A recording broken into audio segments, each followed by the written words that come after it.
අවියාද පිළිබඳ ප්‍රඥප්තිය ස්වයං පාලන ආයුධ සහ ශ්‍රී ලංකාව යන ග්‍රන්ථයේ එළි දැක්වීමේ අවස්ථාව සඳහායි. මේ අවස්ථාවේ අපි දා ගෞරවයෙන් පිළිගැනීමට කැමති එක්සත් ජාතීන්ගේ සංවිධානයේ නිරවිකරණ කටයුතු පිළිබඳ නියෝජ්‍ය මහලේකම් මෙන්ම නිරවිකරණය සහ සංවර්ධනය පිළිබඳ ශ්‍රී ලංකා සංසදයෙහි අනුශාසක තානාපති ජයන්ත නන්පාල මහතා,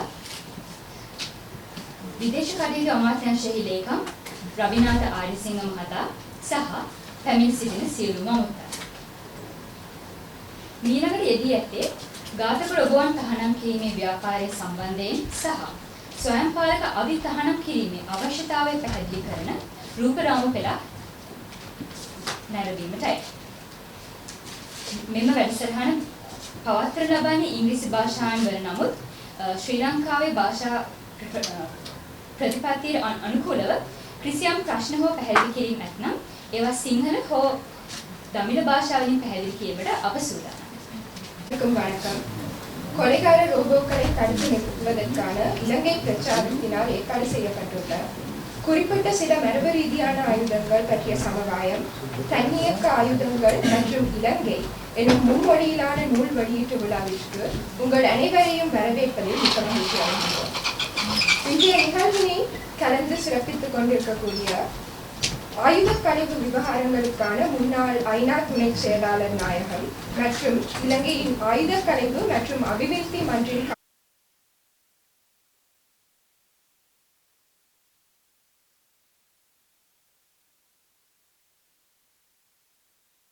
crossing a moral line, a fundamental moral line, when we outsource killing to machines like that on the battlefield. Mary Wareham spoke to Newsy from the United Nations in Geneva, where she's spearheading a preemptive ban on future weapons that would automate targeting and firing of people. In other words, killer robots. The campaign calls for a preemptive ban on the development, production and use of what we call fully autonomous weapons and what they call here at the UN lethal autonomous weapon systems. But I think what everybody understands is killer robots. Human control of autonomous weapon systems can essentially be boiled down to three different interactions: in loop, on loop, and out of loop. In the loop is, for example, what we see today with today's armed drones. We've got an autonomous aircraft that can deliver weapons, but at the moment it's under the control of a human back in a base somewhere who looks through the camera and watches everything that the drone records and then takes a decision to fire on targets. On the loop is where the human operator can intervene if they see a need and stop the action from occurring. Could be fully autonomous at the moment, but still got the human who intervenes. Out of the loop is what probably concerns us, that is what concerns the campaign the most. Those are the fully autonomous weapon systems. Those are the ones that would lack human control over selecting targets and using force. The line between on-loop and out-of-loop control is starting to blur. The Harop is an Israeli-made suicide drone that rams into its target and explodes. Azerbaijan reportedly used one last year to strike a bus full of Armenian military volunteers. Wareham calls the Harop a borderline system because humans control it, but it can also operate autonomously. Wareham says this kind of weapon is the reason we need to draw the line between on-loop and out-of-loop control systems. That's important because technology is developing so fast that a preemptive ban on killer robots might be too late.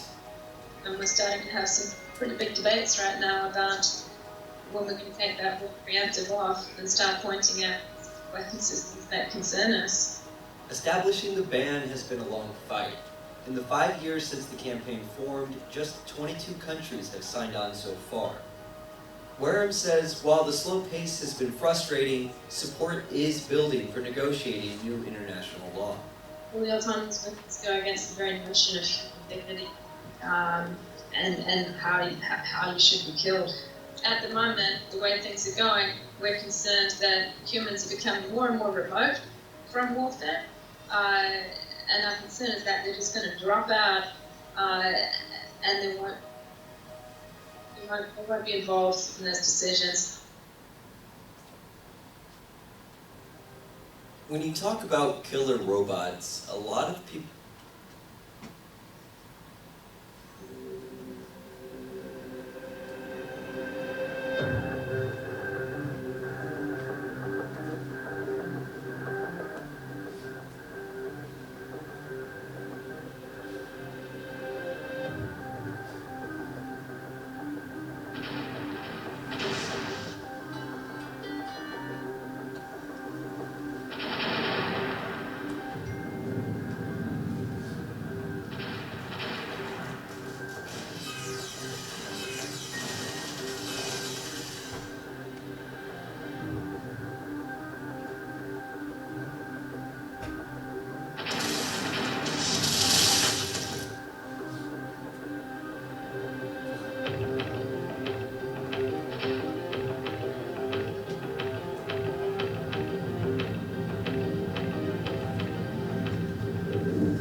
Kumaraguru அவர்களை நிகழ்வினை நடாத்தி செல்வதற்காக அழைக்கின்றோம். இவர் இலங்கையில் ஆயுத களைவு தொடர்பான பிரச்சாரம் ஒன்றிற்கு தலைமை தாங்கக்கூடிய முதல் பெண் என்பது குறிப்பிடத்தக்க ஒரு விடயம். அவருடன் இணைந்து நிகழ்வுக்கு தலைமை தாங்குவதற்காக தூதுவர் திரு ஜயந்த தனபால அவர்கள், வெளிவிவகார அமைச்சின் செயலாளர் திரு ரவிநாத ஆரியசிங்க அவர்கள், ஆயுத களைவு மற்றும் அபிவிருத்திக்கான மன்றின் ஒருங்கிணைப்பாளர் திரு வித்யா அபேகுணவர்தன் அவர்கள், மேலும் கொழும்பு பல்கலைக்கழகத்தின் சட்டப்பீடத்தின் சிரேஷ்ட விரிவுரையாளர் திரு ஹக்கீம் அபுபக்கர் அவர்களை அன்போடு அழைக்கின்றோம். අප ආරාධනා කරන්න කැමති ගාතකඩුවන් තහනම් කිරීමේ ශ්‍රී ලංකා ව්‍යාපාරයේ සම්බන්ධීකාරක ජනිත්‍රා කුමාරගුරු මෙන්විය.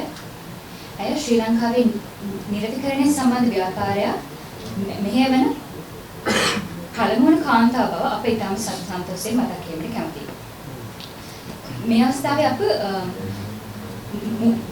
මූලාසනය අසුන් ගැනීමට ගෞරවයෙන් ආරාධනා කර සිටිනවා තානාපති ජයන්ත ධනපාල මහතාට, විදේශ කටයුතු අමාත්‍යාංශයේ ලේකම් රවිනාථ ආරියසිංහ මහතාට, නිරවිකාරී සහ සම්වර්ධනය පිළිබඳ ශ්‍රී ලංකා සංසදෙහි සම්බන්ධීකාරක විද්‍යා අබේගුණවර්ධන මහතාට සහ කොළඹ විශ්වවිද්‍යාලයේ නීති පීඨයේ ජ්‍යෙෂ්ඨ කතිකාචාර්ය හකීම් අබුබකර් මහතාට. We now cordially invite Ms. Yanitra Kumaraguru, coordinator of the Sri Lanka campaign to stop killer robots, to take over the proceedings. Ms. Yanitra is the first female to lead a disarmament-related campaign in Sri Lanka. We invite the following dignitaries to join Ms. Kumaraguru at the head table: Ambassador Jayanta Dhanapala, Mr. Ravinatha Ariyasinghe, Secretary to the Ministry of Foreign Affairs, Mr. Vidya Abegunawardena, Coordinator, Forum on Disarmament and Development, Mr. Hakeem Abubakar, Senior Lecturer, Faculty of Law, University of Colombo.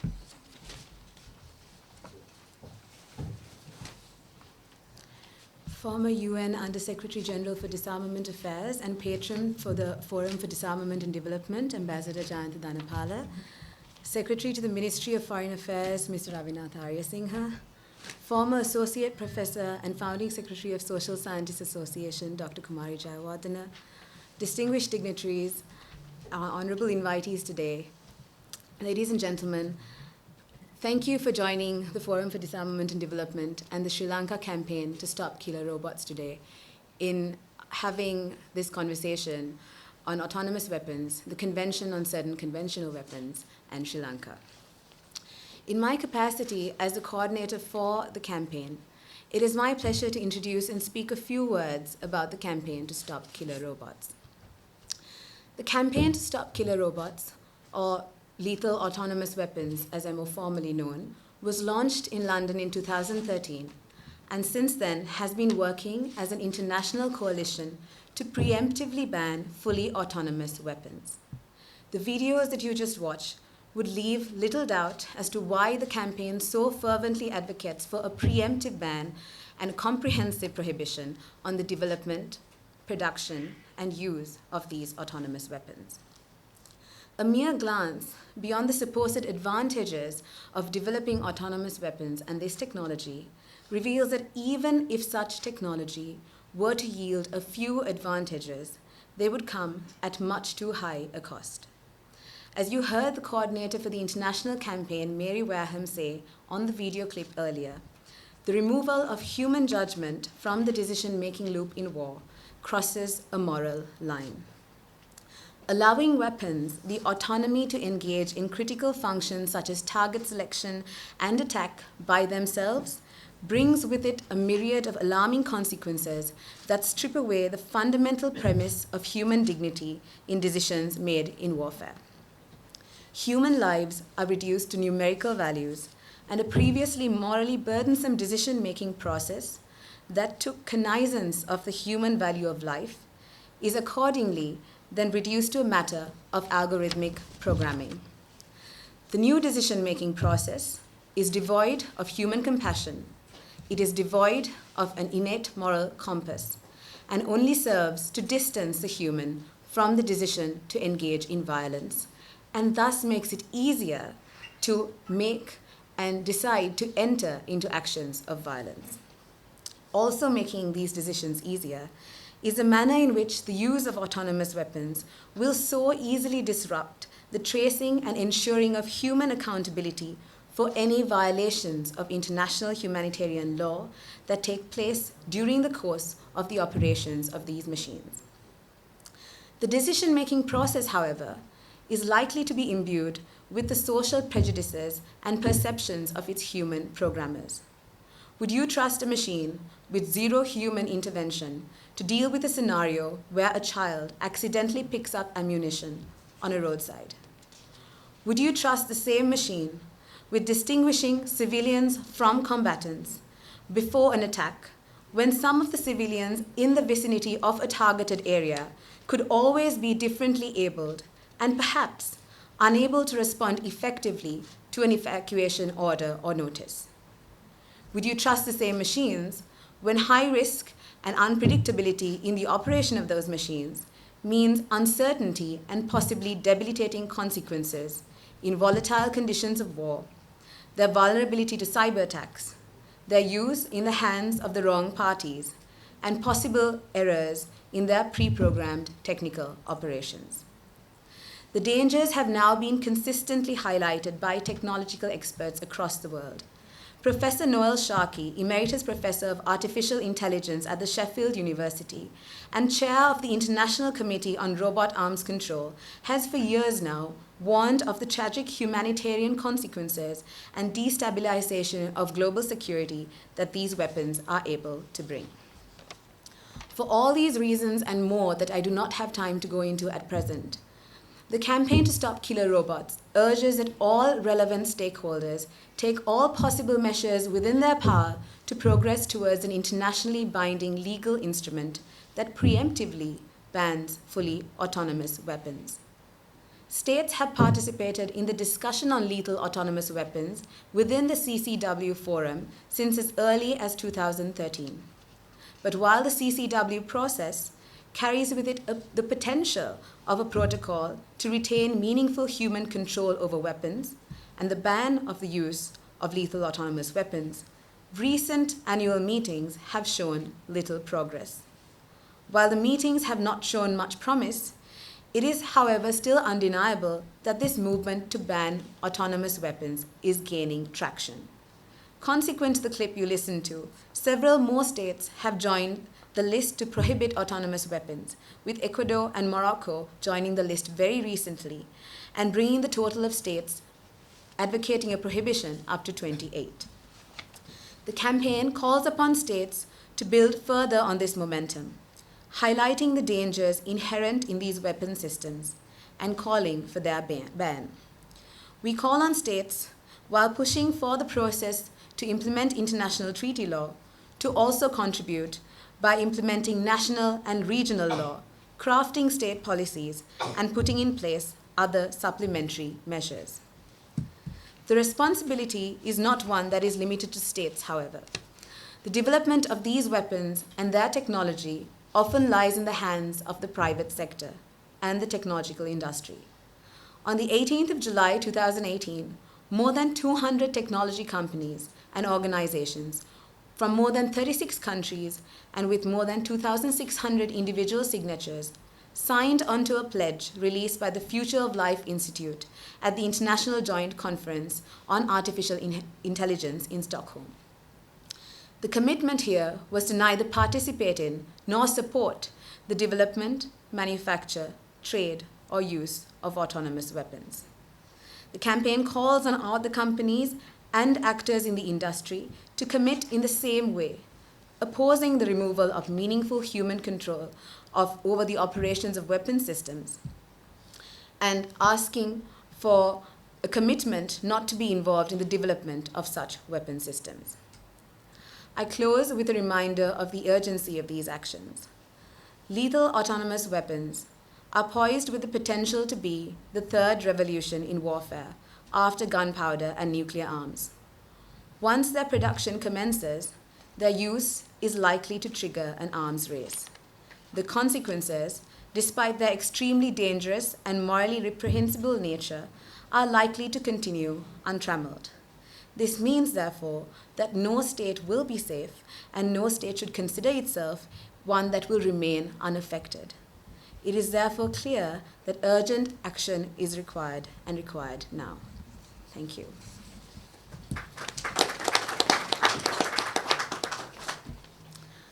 I would now like to hand over the floor to former Under-Secretary General to Disarmament of the UN, Ambassador Jayantha Dhanapala, who has very kindly agreed to be here with us today. Ambassador Dhanapala is someone who needs no introduction to anyone in this room. And if I were to attempt, it would be a comprehensive introduction would take a very, very long time. However, in relation to what must be said, Ambassador Dhanapala served as director of the United Nations Institute for Disarmament Research in Geneva from 1987 to 1992. And later, Ambassador Dhanapala was handpicked by Kofi Annan to take on the challenging job of Under-Secretary General to re-establish the Department of Disarmament after the UN reforms of 1997. During his tenure, he piloted the UN role in arresting the proliferation of small arms and light weapons, anti-personnel landmines, conventional weapons, and weapons of mass destruction. He also broke new ground both in-house in taking managerial initiatives in gender mainstreaming and in work-life issues, as well as in the disarmament field by innovating the exchange of weapons for a development program, and also in the cross-sectoral linking of disarmament with development, the environment, and peace education programs. And it's not too late to wish you a Happy New Year as well. We hope the new year in Sri Lanka will be a peaceful and not as eventful as the end of last year, especially since elections are predicted. I'd like to begin by saying how happy I am today to be in the company of this group, because it is one of the few NGO movements in Sri Lanka which has focused on issues that are of contemporary interest in Geneva. And I am also happy to see the Foreign Secretary here, signifying and illustrating a harmonious cooperation between the Foreign Ministry and civil society in matters with regard to disarmament. Sri Lanka has been foremost in the disarmament field, multilaterally in many areas, nuclear, chemical, landmines, and so on. But there has recently been, I think, a lull in our activities. But this fusion, I think, between the official part of the government and our civil society will, I think, lead to a new development with regard to Sri Lanka's role in international affairs. This at a time when multilateralism in general is under attack, and there is also no development with regard to disarmament agreements. The Conference on Disarmament, the single multilateral body vested with the task of negotiating agreements in disarmament, has been inactive for several decades. And we also do not have any bilateral agreements, instead of which the US has recently walked out of the INF agreement, which was an agreement that banned an entire category of nuclear weapons. So these are bleak times internationally, and with populism and the retreat of multilateralism, I think it's very heroic indeed that you are flying the flag of multilateral disarmament here in Sri Lanka. Let me say that many people talk about security as being the foremost objective of states, and that is the justification for the arms race. But there has to be a distinction made between national security and human security. My experience working in international affairs in the United Nations and elsewhere is that the UN itself and many of the international actors, they see national security as associated with the defense of the state from external threats, both armed and unarmed. The focus of human security, however, is within a country, and it is to protect individuals in society. The security of states does not automatically result in the security of her people. Indeed, while standing armies are associated with hard power and with the protection of national security, let us be clear that Iceland, for example, since 1869 and Costa Rica since 1949 had no standing armies. History has also shown us that, especially in dictatorships, secure states could have very insecure peoples. Now, clearly the concept of human security is a much broader one than the military dimension, and it has been said famously by my former boss Kofi Annan, who recently passed away, that we will not enjoy development without security, we shall not enjoy security without development, and we will not enjoy either without respect for human rights. So, durable security rests on a tripod of physical security, economic development, and human rights. As with all tripods, stability depends on each and every one of the three legs. Now, I also want to go on to say that we are talking about weapons of mass destruction, chemical, nuclear, and biological, but we are also talking about other weapons, and the new genre of weapons that we are focusing on today are robotic weapons, the application of artificial intelligence to the development of weapons. But notwithstanding that, the SIPRI Yearbook of 2018 gives us a global snapshot that there are 9 nuclear weapon armed states with 14,465 nuclear warheads, of which the USA and Russia alone own 92%. And annual military expenditure of the entire world is $1,739 billion, the highest level since the end of the Cold War, equivalent to 2.2% of global gross domestic product, or $230 per person. There are, of course, 63 multilateral peace operations going on in the world, which costs much, much less than the global military expenditure. I think it's important now to focus on the fact that we have this new phenomenon of robotic weapons, and I think we were told by the first speaker that the passage of history has shown us that the pursuit of war has undergone changes with regard to the types of weapons that are used. New weapons are being used. The invention of gunpowder in China 1,000 years ago had a tremendous impact on the way wars are fought. And then we see different types of developments. The nuclear weapon was introduced in 1945 when it was first used in Japan, and that itself has caused a revolution in warfare. Any further use of nuclear weapons would result, we know, in a total obliteration of human life on this world, and also will have genetic effects in the future as well. So we need to be very, very careful to prevent any kind of situation that will lead to the use of nuclear weapons.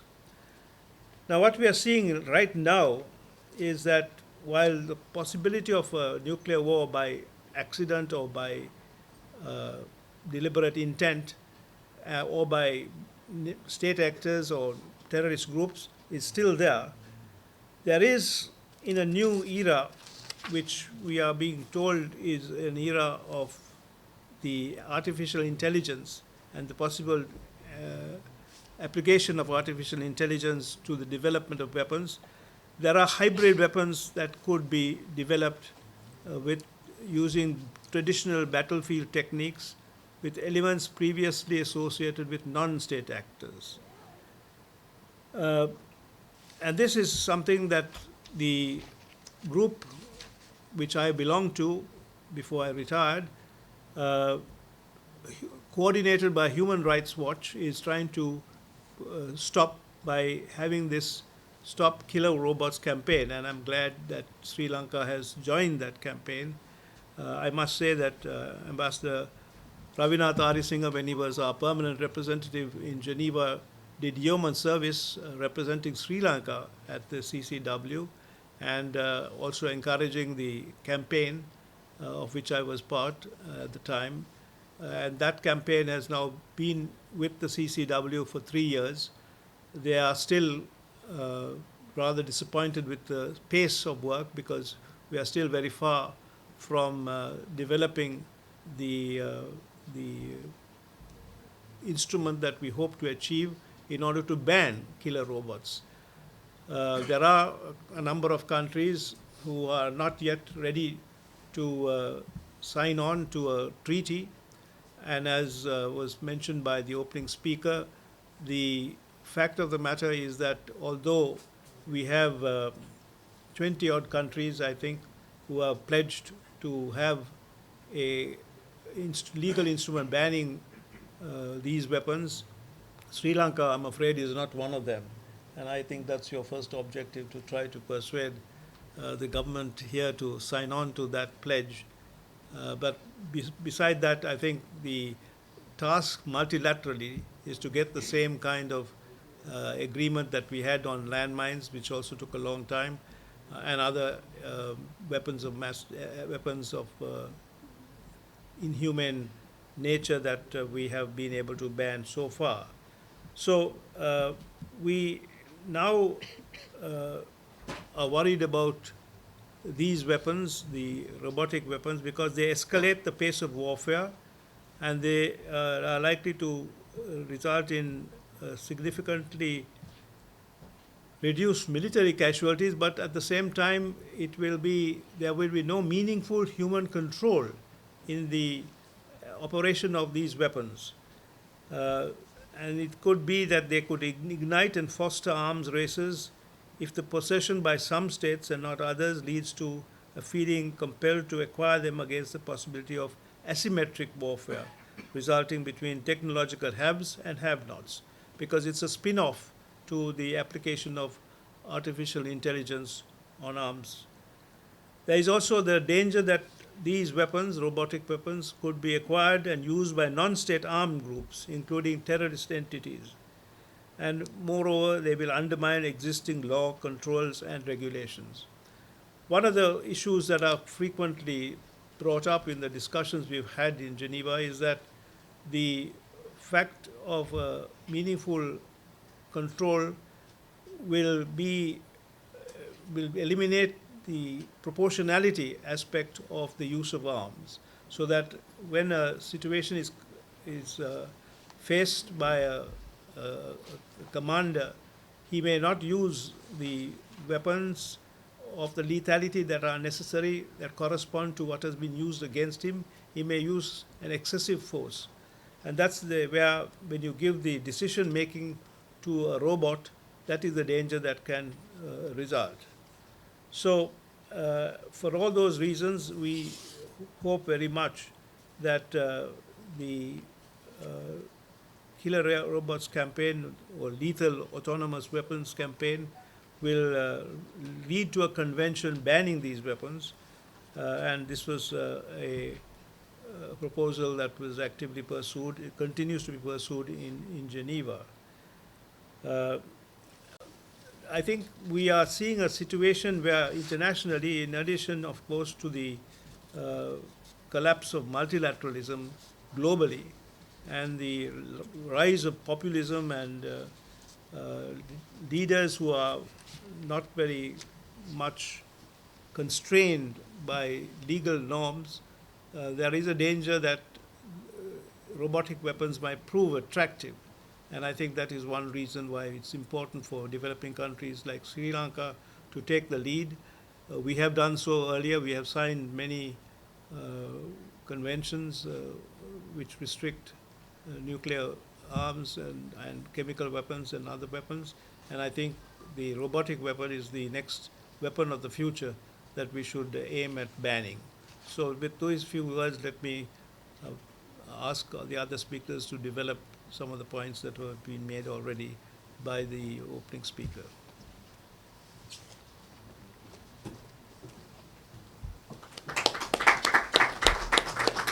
Your support means a lot to us. Next, I would like to invite Ambassador Ravinatha Ariyasinghe to speak a few words. Ambassador Ariyasinghe assumed duties as the Secretary to the Ministry of Foreign Affairs in October 2018 and was previously Additional Secretary to Economic Affairs and Trade in the Foreign Ministry since April 2018. Having joined the Sri Lanka Foreign Service in 1988, he was Second Secretary in New Delhi and Minister and later Deputy Chief of Mission with Ambassador rank in Washington. He served as Ambassador to Belgium, Luxembourg, and to the European Union, and as Sri Lanka's permanent representative to the United Nations in Geneva and Consul General of Sri Lanka to Switzerland, while being concurrently Sri Lanka's ambassador to the Holy See. Between 1995-2000 and 2007-2008, he headed the Public Communications Division and was a Foreign Ministry spokesperson.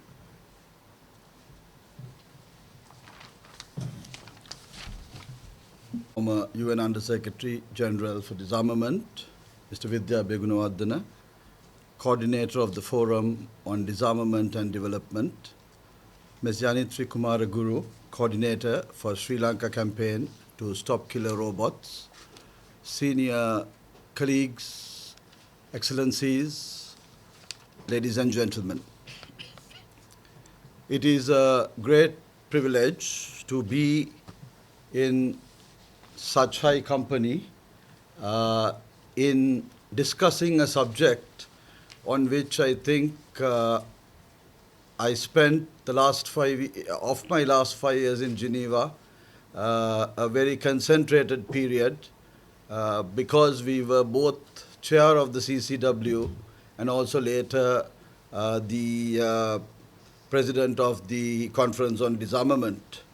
Following Ambassador Dhanapala is always a formidable task, particularly so on disarmament. But sir, I can assure you that your good fight you started is being continued, and not only in CCW, which I will talk about, and how the law's mandate was improved in our time, but also through our being able last year around this time, in the 1 month we chaired the CD, to after 22 years get the 65 countries to agree to a decision to start substantive discussions under 5 areas, cluster areas. It is not just pleasing professionally, but it also brings out how difficult this field is to traverse, and that in doing so, while we are frustrated by movements towards goals, it is also important to try to understand how difficult these incremental steps are. Let me jump straight in to the laws, but before that, I want to commend Vidya and his colleagues for raising the bar in knowledge in this country regarding the weapon systems, which you have been continuing advocating for landmine ban, cluster munitions and all those areas, by bringing out this book, both in both vernacular languages, national languages, which I think will take this message to the people. Because otherwise these are seen as some ivory tower exercises which are very Colombo-centric and only of academic use. So I think you should be commended, and I want to assure you that the Foreign Ministry is fully committed to support these endeavors. And in our last restructuring of the ministry, we now have a dedicated person who deals with disarmament. Therefore, I believe that we would be able to. It's important that, unfortunately, the cadres you created are towards the end, and we are having some gaps in the middle. But I hope that through having committed officers looking at disarmament, not only will we have people to focus on, but you will have interlocutors who are knowledgeable to deal with, who have empathy on this subject. Now, when Sri Lanka was endorsed as the president of the 2015 meeting of state parties, and I was to preside over this, and this happened in 2014 October, the CCW was essentially talking about laws in what you call an expert group. Countries were asked to invite an expert from their country. They came and sat on panels, spoke about things, but there was no ownership of the country concerned to what the expert was saying.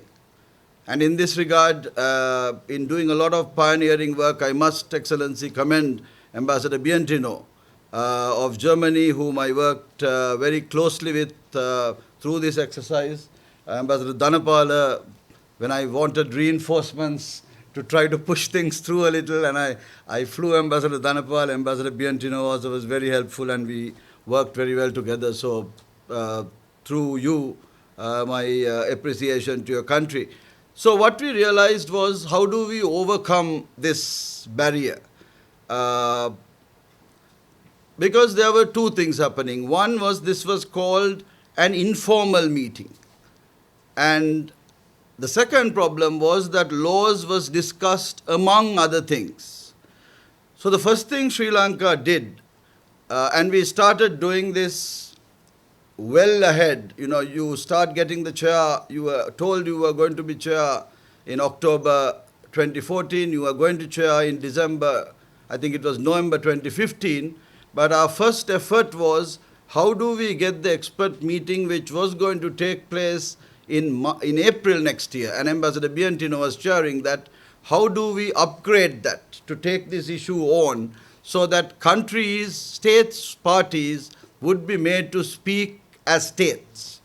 And we developed the approach that we will hold a single dedicated session to discuss this. Because I have found, when you put countries together, sometimes when you keep time and don't fill it, countries sometimes feel that if they don't say something, they get singled out by that. And that is a good reason to get countries to take positions. And it worked, because from never having had a discussion on this issue of laws, we did have a discussion, and I think about 30 countries on that occasion participated as states for the first time. So for the first time, you had countries take positions as states. Many had previously sat back and allowed the experts to come and talk, which didn't add up to any kind of position. The second one was, we also diluted this informal nature of this discussion so that there was something on record. And one of the recommendations we finally took when we went into November that year to the final CCW session with Sri Lanka chaired was to bring up and center the question of how we go about this and the need for a GGE. And I must say that this was done after lengthy conversations with the key players, and your documentary identified a few of them. While there are states which are open about their position, I must also say that there are many who hide behind others. And it also, the CCW, as Ambassador Dhanapala would recall, one place where civil society is not always welcome by sometimes countries who normally embrace civil society is in the disarmament field.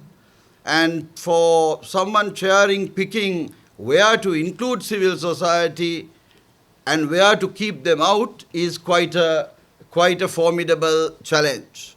And however, we navigated through all that, and I think what Sri Lanka managed to do, we were not able that year to announce a GGE, and I very carefully went about it, but I didn't want to throw out something there and get it shot down. I felt we had come a long way in 1 year from a state never having taken a position to talk about where they stand on laws to actually have a discussion and speak up on laws. And I must say that many of the key states made an honest contribution towards trying to address the issue. So from there, we come along, and at that meeting, we made some very firm recommendations about how the next year's experts group meeting should work, and how I also had the opportunity, since I was there for about 2 years more, to push the laws agenda together with Mahfouz Al-Afir, who was our expert on disarmament also, who did some very good work towards this goal. I must also commend people like Mary, whom we worked with very closely from civil society, who reinforced the pressure. And also at times, we were able to keep them in the loop on what was happening as a result of the cooperation which Sri Lanka was working with at the time. And 1 year later, we were very happy in 2016 when it was decided at the 5th Review Conference that there will be a GGE on laws, and that is presently taking place. It may not be going as fast as one would like, but from my perspective, from where I sat in October, November 2014, it has gone a long distance. So I guess it's a question of whether it's half empty or half full. And so I must say to those of you who are disappointed that it hasn't gone fast enough, and Vidya keeps complaining to me about that all the time, Ambassador Dhanapala does so too. What I want to say is that Sri Lanka is very committed to this process, but sitting where we are, hearing all sides of this argument. And I think chairing the CD, one thing I realized, something, sir, which probably in your time you took for granted, was that how well positioned Sri Lanka was to play a role in international affairs if it was ready to lead from the middle. Far too often in recent times, either we are taken for granted or otherwise we corner ourselves in some extreme where we become irrelevant. But if we choose to lead from the middle, I think Sri Lanka's value and recognition in whatever field in the international affairs and multilateralism is still very ripe and alive, and that is something I found in my 5.5 years in Geneva, and my successor, Ambassador Aziz, who now is chairing the conference relating to cluster munition convention, is experiencing as well. So I want to assure you, while civil society pushes these issues, that the foreign ministry won't be very far behind. We might not always fully agree on every tactic, but be assured, my Additional Secretary Multilateral, Jawad, is also in the audience, so we speak for the institution, that we are very engaged with the debate we are watching things, but we are very conscious that we can't do this unless we carry everyone along. We might have different tactics to carry each one. Like I said, you gave a 2-hour session, and all of a sudden we had about 5 people registering, and we said, oh my God, what's going to happen? 2 hours, 5 countries. But as you found countries speak, you found others feeling that if they didn't speak, they'll get left out. So you were there on that occasion. So as a result, we ended up with some 30 countries speaking. So once you have that, then naturally you had those who wanted it banned, you wanted people who didn't want it banned, but a bulk of them are in the middle trying to figure out where they are. I would say we too, but on the upper end towards supporting the fact that these weapons should not be allowed to be brought about. But nevertheless, I think we are appreciative of the difficulties on all sides of the spectrum who produce weapons, who have to give up something, who are engaged in multi-purpose use, multi-use of these weapons, dual-use technology is involved in this. And so I think this discussion, though it is taking a little more time to any of our comfort, I think this discussion is very much alive. And the fact that Ambassador Dhanapala and people like that who have for years fought each of these battles, whether it was nuclear, non-proliferation, and now laws, I think the victory is not too far away. So persevere and don't give up. And we will also do what Sri Lanka can do to ensure that we are doing the right thing. Thank you very much. Very much, Ambassador. It is, of course, undeniable while the campaign does obviously spearhead this movement in a sense of urgency that there are great difficulties in achieving consensus with regard to international treaty law in general, particularly within the CCW, given that it operates on consensus. And I believe that this is also why there is now also conversation about perhaps different methods of approaching this problem of lethal autonomous weapons and its urgency. Also allow me to say that it was inspiring to still see Sri Lanka at some of the state party meetings. I only saw it in August, but I've also seen material on the wrist where the state has acknowledged the concerns in terms of lethal autonomous weapons, and hopefully this will help develop regional momentum along with countries such as Pakistan, which had expressed similar statements in moving towards a preemptive ban. Associate Professor of the University of Colombo and Founding Secretary of the Social Sciences Association, Dr. Kumari Jayawardena, to speak with you. But there aren't many comrades left, so we'll say friends and well-wishers or whatever the cliche is. Okay, my speech is about women at the forefront of peace movements, which is something that has to be highlighted, because in every epoch, the women's issue does come to the forefront. Even in the time of the Buddha, his disciple Ananda said, what about ordaining women? That's what the story goes, I'm not sure. And the Lord Buddha's reply was, well, if the Sasana, the Buddha Sasana will last 1,000 years, but if you ordain women, it may only last 500. So that was a rather pessimistic outlook for women, but that was the myth that was propagated. Now, I would like to show that in every peace movement, women have been at the forefront. There were earlier movements in Sri Lanka, Women for Peace, during times of war. And something very important was the gender committee appointed by the government composed of women of all ethnicities, a committee. I was on that committee, which was chaired by a Norwegian lady called Mrs. Heiberg. We flew to Kilinochchi to meet the LTT women, who were led by Tamalini, who was a leader of, and they were all very hesitant about meeting women from the south. But soon the ice was broken after a cup of tea and discussion of families and children and so forth.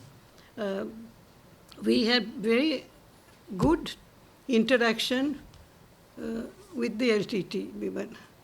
Now this was important as the peace talks were going on at the moment. And as a result, we went twice to Kilinochchi and had this interaction, which I won't forget because it was one of the most important things that I have experienced.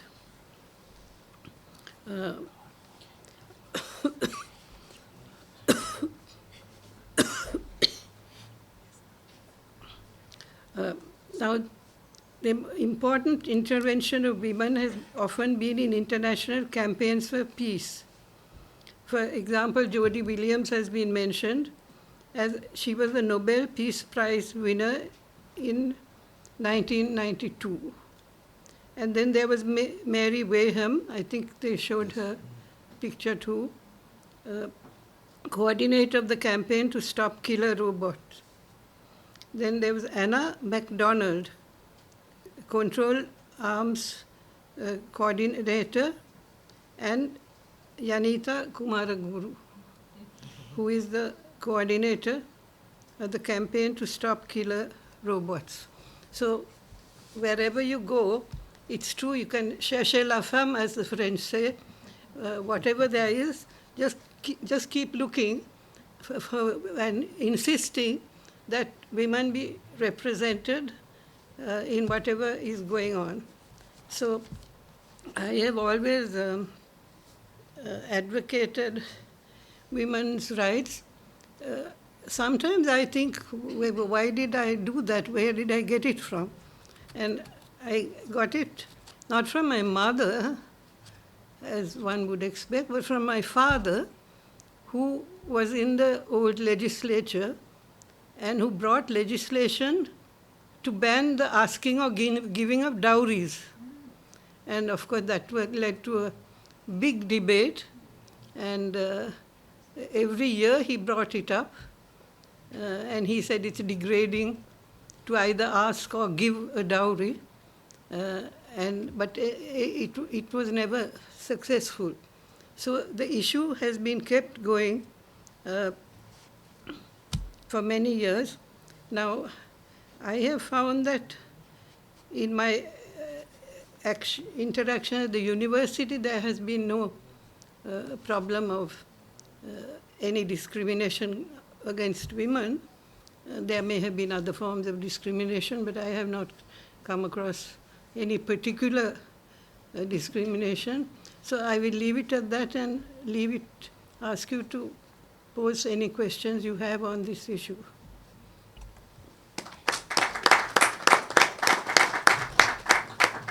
Thank you. Come and see your students. Yes. Thank you so much, Dr. Kumar Jayawardena, for being here with us today and for speaking a few words.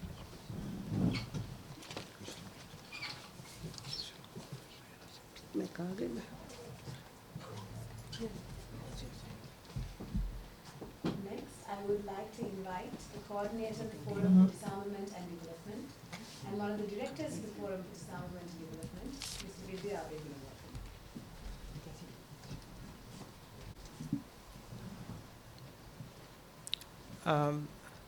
Good evening, Ambassador Jayantha Dhanapala, Foreign Secretary Mr. Ravinath Ariyasinghe, Excellencies, ladies and gentlemen. Today is a historical day for the Forum on Disarmament and Development. This is mainly because for the first time, the FDD patron Ambassador Jayantha Dhanapala, Secretary Minister of Foreign Affairs, Excellencies are attending an event facilitated by the FDD after its formation last year, May. This event will be also our first event for this year. This may also be the first event in South Asia region to talk about the subject of disarmament this year. We have noticed that the subject of disarmament has been neglected subject by Sri Lanka for some years, particularly among the government sector, civil society, academia, and the media. But in the past, Sri Lanka was one of the champions of disarmament, and the country played a leading role at the UN and other international organizations. A few notable Sri Lankans became leading figures at the UN and at the International Court of Justice and worked on disarmament and related matters in our times.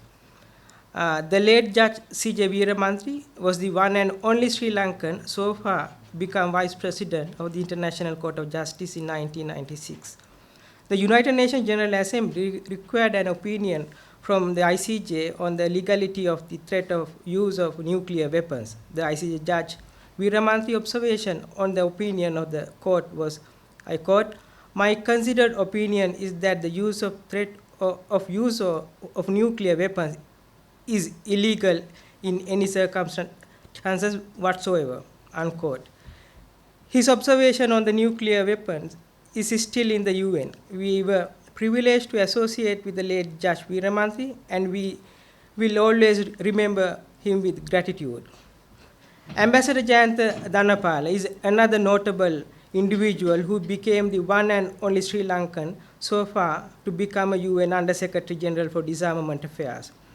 During his tenure from 1998 to 2003 at the UN as the UN Under-Secretary General, he carried out a yeoman's service.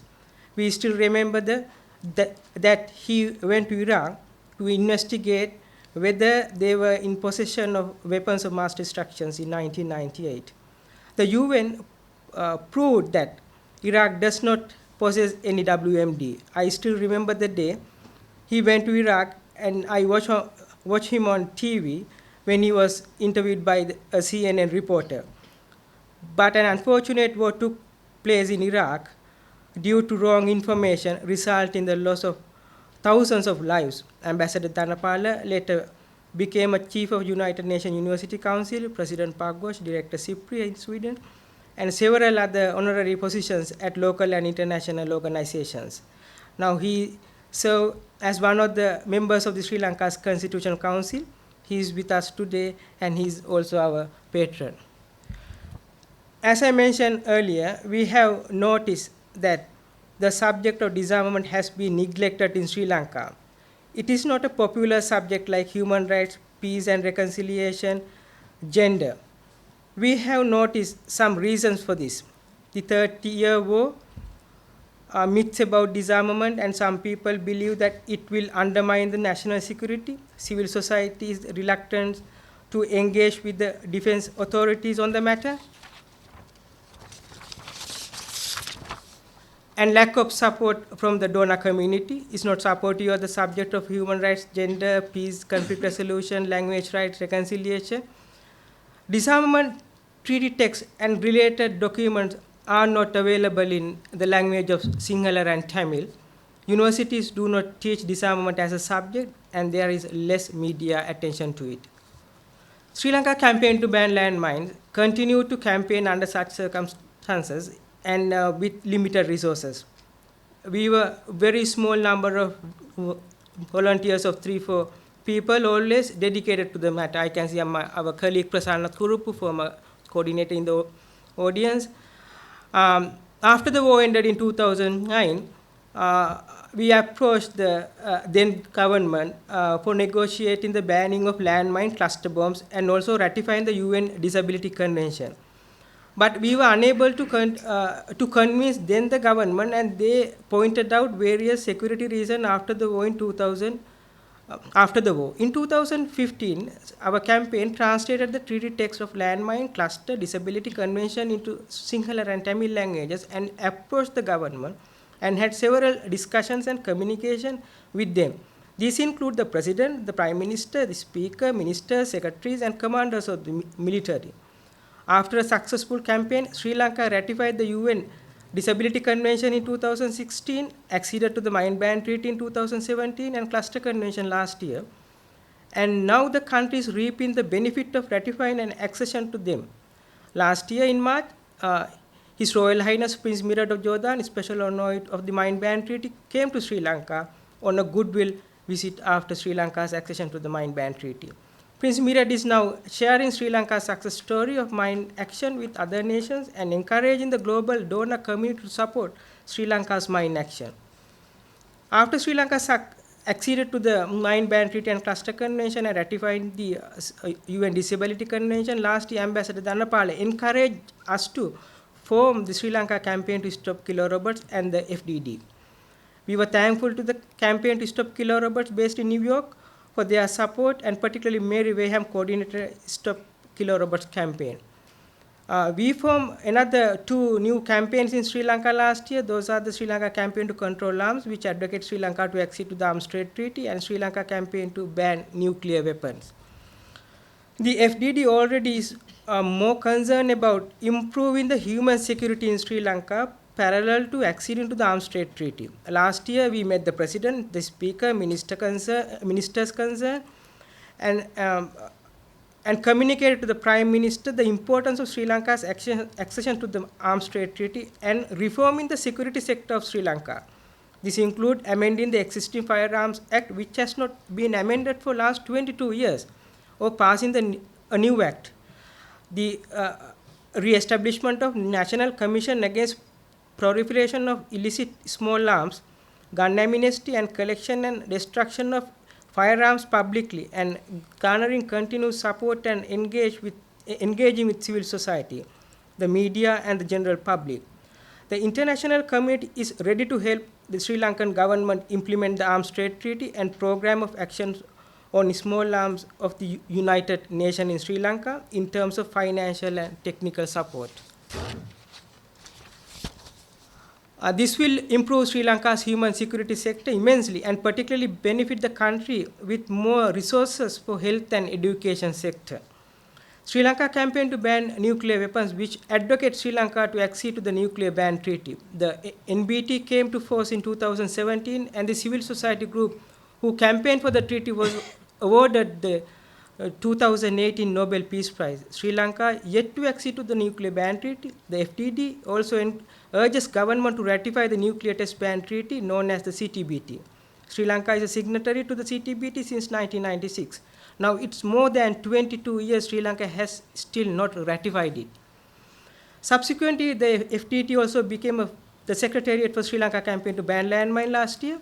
Now the FDD provides secretarial support for 4 campaigns in Sri Lanka and became the one and only organization which has several objectives, including promote research, educate and advocate the subject of disarmament in Sri Lanka, and link it to the country's development process, which also enables Sri Lanka to meet several sustainable development goals before 2030. It also helps Sri Lanka to become a soft power in the South Asian region and also take the leadership in the disarmament and related sectors. Under the development discourse of the FDD, it has important 4 cross-cutting themes. These are gender, youth, language rights, disability rights, and natural environment. Gender as a cross-cutting theme. Gender and disarmament is a new concept to Sri Lanka. We strongly believe that gender and disarmament are particularly important in a post-war country like Sri Lanka. We need women to lead disarmament sector in future Sri Lanka and take the leadership in international disarmament like the late Judge Weeramanthi and Ambassador Dhanapala. Janitra Kumaraguru became the first coordinator for the Sri Lanka Campaign to Stop Killer Robots. If I am not mistaken, Janitra will be the first Sri Lankan female to lead the disarmament campaign in Sri Lanka. I think we should give her a round of applause.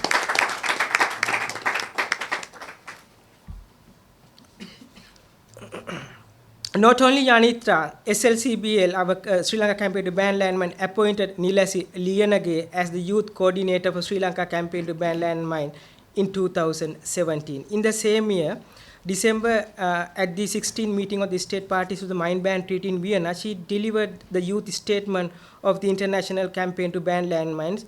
At the plenary, session, and she was well received by the international humanitarian disarmament community. Now, I'm in the process of handing over my position to position as the coordinator of the campaign to Nilasi after the third review conference of the Mine Ban Treaty, Oslo this year. She will be the first female to lead the Sri Lanka campaign to ban landmine. Nilasi will have a lot of work since Sri Lanka is going to declare itself a mine-free country well before the global deadline of 2025. Nilasi, please stand up and show your face to the audience so we have another. The Sri Lanka Campaign to Control Arms, which we formed last year, is more concerned about gender and arms control in Sri Lanka. This important component will be led by Inoka Priyadashani, and currently we are working on a publication on the ATT. Inoka also in the audience, I can see that. Gender and Violence Sri Lanka. We are preparing to launch this publication in 3 languages next month. In post-war Sri Lanka, gun-related violence is taking place in each district, and on many occasions, women become victims of gun violence and as survivors, and they face severe socio-economic consequences within the family and from the society. Youth and disarmament. Youth engagement is very important for FTD activities, as youth is the future. I still remember that I joined the SLCBL first as a youth volunteer campaigner some years ago. We have energetic youth volunteers helping currently FTD and campaign activities. We would name them those who are today: Gayatri Karanagoda, Prashanti Vignanatha, Sindhu Rajaratnam, Astra Najim, and Kalhara De Silva. We will encourage more youth to join with us in the future. This will make a pathway for youth to engage with a very important subject and also engage with the international disarmament community. Respect for language rights. We have a strong commitment and respect towards the implementation of the official language policy of Sri Lanka. As I mentioned earlier, the SLCBL published 3 treaty texts translated to Sinhala and Tamil in 2015, and also the petition we sent to the President in 2016. Last year, June, we published and launched a book on why post-war Sri Lanka should accede to the Arms Trade Treaty, and last December, the report of the Landmine and Cluster Munition Monitor 2018, the Sri Lanka section, was translated and to local languages, launched in Jaffna. If you like, you can get both publications after this event at the registration table. The book we launched today also in all 3 languages. This month we will launch another book to be published on the environment, which will also be in 3 languages. Last year, the FDD informed certain violation of official languages policy by some international construction companies working in Colombo to the President, Prime Minister, the Speaker, Minister concerned, Official Language Commission, and officials concerned. We have received response from all of them on our complaint. We have noticed that recently the subject minister himself brought the matter to the notice of the relevant diplomatic mission in Colombo. Support for disability sector. Sri Lanka Campaign to Ban Landmine campaign for ratification of the UN Disability Convention, which was ratified in 2016. Now we are advocating the government put in place local regulation to implement the convention in Sri Lanka without delay. In this matter, we continuously communicate with the Ministry of Social Services. Last year, FDD also met and discussed with the officials of the Colombo Municipal Council, Urban Development Authority, and Road Development Authority with regard to building and payments accessibility for the disabled, and to make the city of Colombo the first accessible city of Sri Lanka. When you came into this SLF building, you may have noticed of 3 the entrance a ramp for wheelchair users. That was introduced after our intervention and discussion we had with the then chairman of the SLF in 2016. Prasanna Kurupu is here, 2 of us, we went to his office and we had a big discussion, heated argument with then chairman, Professor Kapila Gunasekara, if I'm not mistaken. The last September, we met the Minister of Transport and official to make public transport, rail and train accessible for disabled. Currently, Sri Lanka without a single bus or train with the required facilities for disabled communities. The FTD continue to advocate the authorities on this important matter. Support for preserving the natural environment. This year in May and June, Sri Lanka will host for nearly 2 weeks the largest international conference and gathering country has hosted since independence in 1948. That is the 18th Conference of the Parties COP to the Convention on International Trade in Endangered Species. In 2016, we encouraged and advocated the government to destroy a container of African blood ivory. The event received massive positive international media attention, which Sri Lanka had never received earlier. For this event, then the Society Secretary General, John Scanlon, visited Sri Lanka, and that led to the initiation of the discussion of having this important and massive conference in Sri Lanka. In 2017, at the 17th COP in South Africa, it was unanimously supported by all conference of parties that Sri Lanka host the next COP. This CITES convention is a very important convention for Sri Lanka for many reasons, but the treaty text of the CITES is not available in local languages, and we thought of this as a priority to translate it to local languages. We have already translated it, and it will be launched this month. If you attend the launch, you will receive complimentary book on CITES and Sri Lanka. We will notify the book launch date and location. I can see Mr. Samantha Gunasekara, former custom director and now CITES secretariat director also here. Actually, he did the translation, the text of the CITES into Sinhala. So he will have a very good book launch very soon. Further, FDD is always trying to best to minimize the use of plastic and polythene, and is supportive of polythene and plastic ban and proper waste management in Sri Lanka. We already advocated the Department of Wildlife Conservation and Forest Department to ban the use of plastic and polythene in nature parks. You may have noticed today that on our table, you do not see any plastic water bottles. Today, the Sri Lanka campaign to kill robots gives you a bag which is made out of cloth, not polythene. We may be the first people to introduce this type of bag to Sri Lanka. The FDD will make progress under difficult circumstances. The FDD has a dedicated team under the patronage of Ambassador Jayantha Dhanapala and getting consultation from prominent seniors in the relevant sector like Dr. Kumari Jayawardena. I should mention that. Our work is always of relevance of the people of Sri Lanka, particularly the underprivileged. We do not have sufficient resources still to carry out FDD plan activities, including reaching out to the Asian region and finding relevant partners in the region to promote disarmament and related activities. We hope that our work activities will be reviewed by the donor community this year onwards. So I will say that next. Those are the things we're going to advocate to the government of Sri Lanka to ratify the accede to the Arms Trade Treaty, the Nuclear Ban Treaty, and CCW Protocol 5 on explosive, the remnants of war. So next week.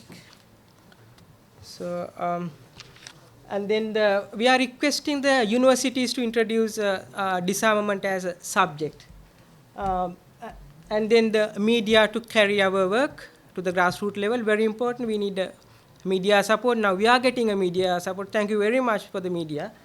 And then this is our final statement. The FDD strongly believes that the disarmament, the only subject that post-war Sri Lanka can take the leadership in the global context, I don't think see any other subject we can take the leadership. Now we are the president of the cluster convention this year. Ambassador is taking the leadership. So we want to see other conventions also Sri Lanka will take the leadership. We know that Ambassador John wrote, "Dear Excellency, thank you very much for your European Union within the you are pushing us certain things." And Mrs. Hanga Singer always you supported for me to go to Geneva a few months ago because I was without any support. So we had a very good side event in Geneva with regard to the mine ban treaty. So we want to take more and more young people to this disarmament convention in the future. I want to retire soon, so hand it over to the young people. So that is my plan. So thank you very much.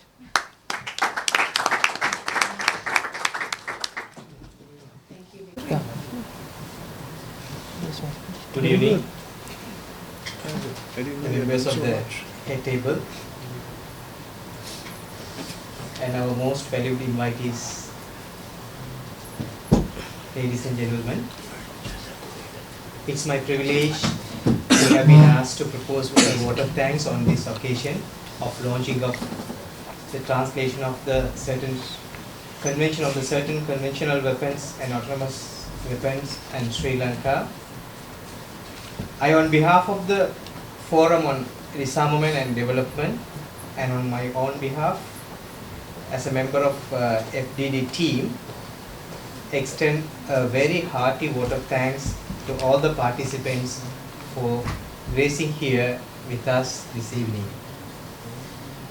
A big thank you to the Ambassador Dr. Jayantha Dhanapala for all your effort towards gracing this occasion and being the mentor, patron and guidance to the FDD for all its activities and efforts. Thank you, sir. I must mention our deep sense of appreciation to Mr. Ravinath Arya Singha, the Secretary, Ministry of Foreign Affairs, for his presence here today and for his comments and sharing his experience with us. And also we would like to acknowledge our gratitude to all the media organizations for covering this significant event, and we hope that you will report the right message to the people as well as the stakeholders. Member of the FDD, Mr. Vidya Abe Gunawardena, for being an instrumental person and focal point for all the activities and campaign of these activities of FDD.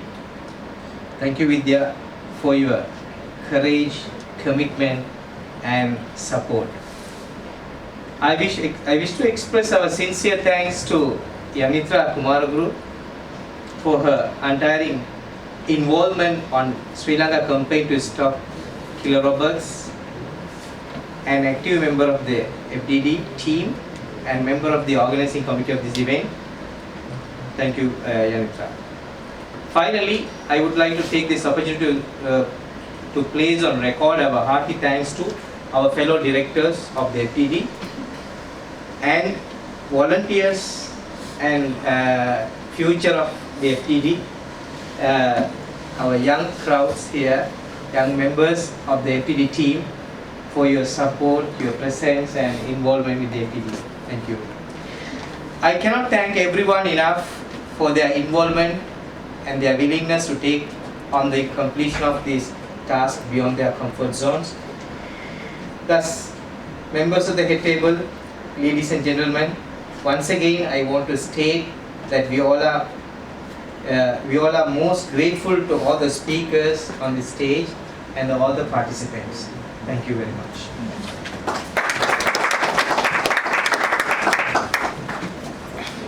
There are copies of other FDD publications at the registration desk outside if you would like a copy. Thank you.